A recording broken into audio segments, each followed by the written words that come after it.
நான் வந்து முதல்வர் கருணாநிதி கூட ஒர்க் பண்ணியிருக்கேன், முதல்வர் ஜெயலலிதா கூட ஒர்க் பண்ணியிருக்கேன், பல கட்சி கூட்டங்களுக்கு போயிருக்கேன், பல ஈவெண்ட்டை கவர் பண்ணியிருக்கேன்.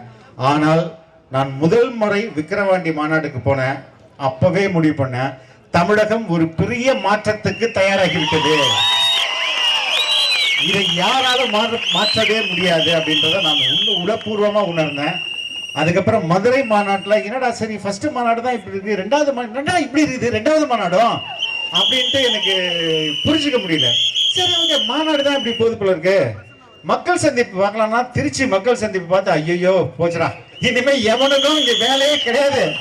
அடுத்த 30 வருஷம் இல்ல 40 வருஷம் நான் உண்மையே நம்புறேன், இந்த தமிழ்நாடு மிகப்பெரிய ஒரு வளர்ச்சி பாதைக்கு செல்லும்.